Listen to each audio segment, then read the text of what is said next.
Okay, well, if you are still listening then, and perhaps I should make this another recording to follow, part B.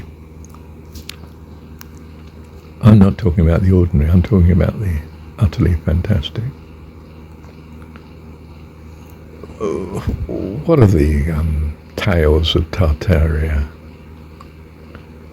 Magnificent white stone cities, giants in earlier times, and buildings appropriate to giants.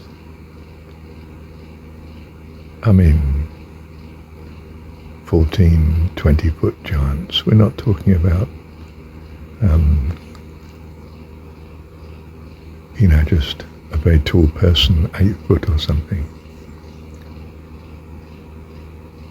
You say to yourself, oh, that's not feasible. Do you know the neck of a giraffe has the same number of vertebrae as human neck? It's just that they're greatly elongated. It's not that you can't get giant creatures. Have you ever fed a giraffe at the zoo? I have. I think it was Colchester Zoo in Essex, England. And he swings his head round towards you, and there's this, you realise, he looks so long and slender, doesn't he, in a picture of a giraffe. But the volume of flesh and so on in that neck as he swings towards you, and of course it's so long that it covers a great distance in a short period of time, and he's now interested in nibbling what you're handing out to him, and you hope he doesn't take your hand as well. And it's awe-inspiring to be near this huge creature. Now, I don't know how far back we got to go to get a population of giants in Taataaria, and perhaps in semi-recorded memory, there were only a few left. And we got amazing photos of giants too, haven't we? Standing next to, I don't know what you call them, Victorian-like times people.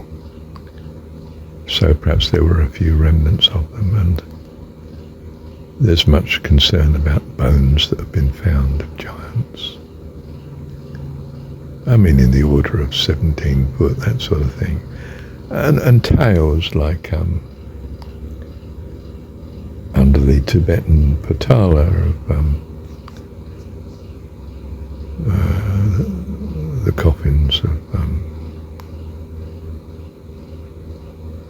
some giants.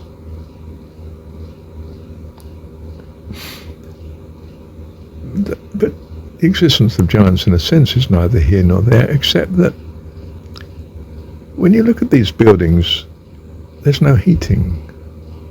Not that would ever keep up with Siberian winters, for instance. Either the climate was amazingly different, which it might have been, quite a bit at least, or there's something about these buildings that keeps it warm anyway, like the walls themselves generate heat.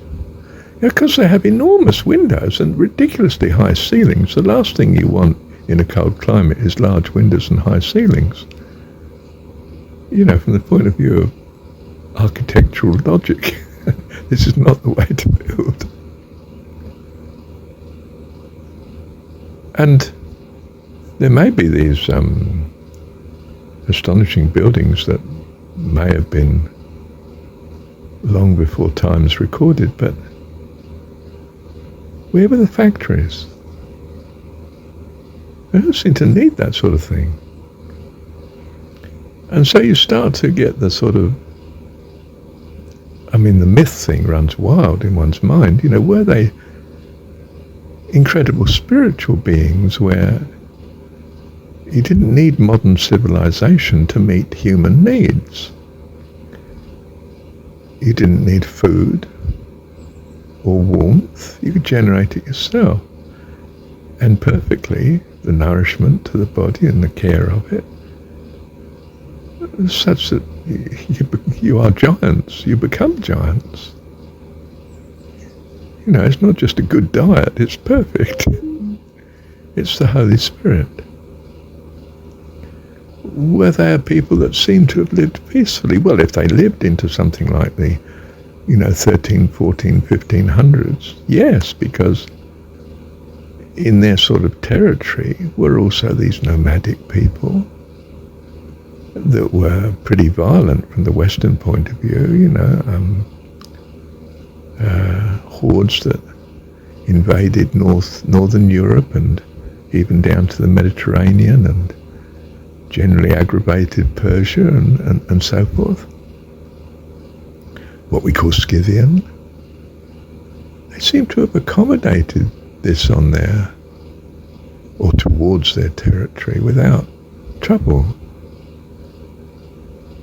In other words, what I'm thinking is, did they have amazing mental or spiritual powers that could both handle the cold and right nourishment and building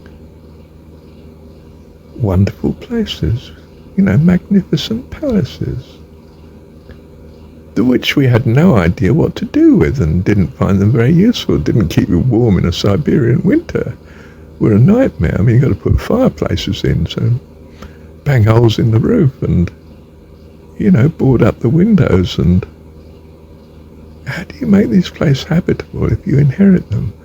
And why would you inherit them if they were still there? What happened to them? Were the geological catastrophes of the planet in, say, the,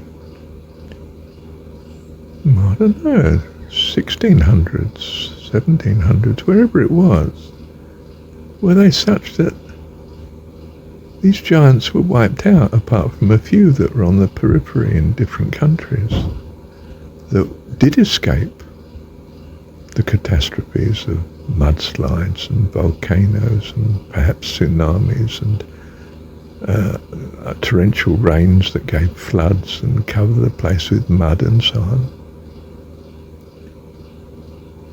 Were they wiped out by something that they couldn't handle even?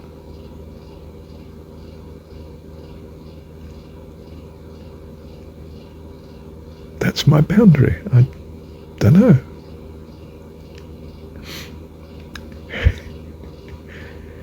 I await God opening more to my understanding. What else can I do?